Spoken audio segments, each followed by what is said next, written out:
Bab 9, perjalanan ke tempat adik Fishy. Funky pun mengantarkan Fishy dan Bluffy sampai keluar dari tempat rel itu. Setelah mereka hampir tiba di tempat keluar, dari rel itu mereka pun berpamitan karena mereka akan berpisah kembali. Fishy, baiklah aku antar kalian sampai sini. Karena jalan keluar sudah ada berada tepat di depan kalian. Fishy, iya Vicky, apa kau serius akan tinggal di tempat itu?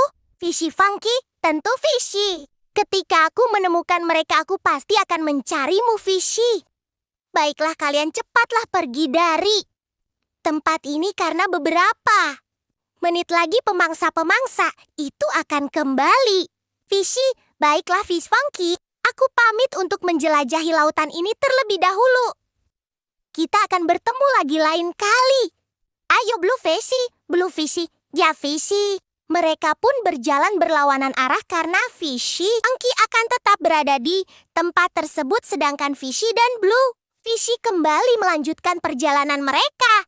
Fishy, oh ya Blue Fishy, setelah melewati rel itu seperti apa tempat berikutnya? Blue Fishy, tempat berikutnya tempat raman yang selanjutnya Fishy. Karena tempat itu punya aturan sendiri.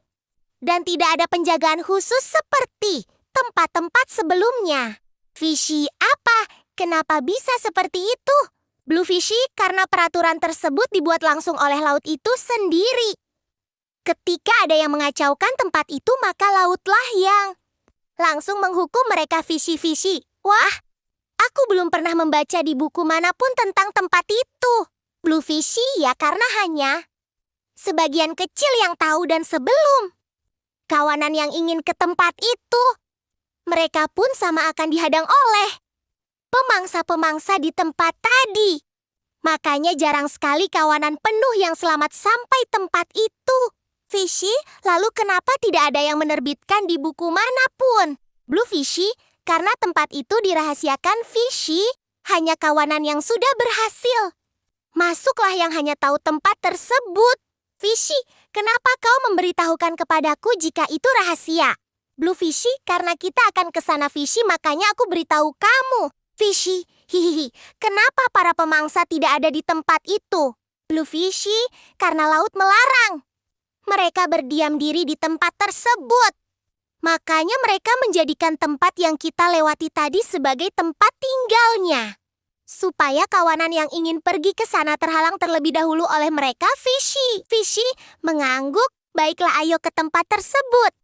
Mereka pun berjalan ke tempat yang bernama Adep tersebut. Setelah perjalanan yang cukup lumayan jauh, mereka pun sampai ke tempat itu. Fishy, jadi ini tempat yang bernama Adep itu Blue Fishy. Sangat tenang dan warna lautnya sangat terlihat jernih. Blue Fishy, hahaha. Tentu Fishy, ayo kita beristirahat sejenak sambil mencari makan, aku sangat lapar. Fishy, ayo Blishy. Mereka pun beristirahat di tempat itu sambil berkeliling mencari sesuatu yang bisa dimakan. Bagaimanakah kisah perjalanan Fishy dan Bluffy di tempat Adep tersebut?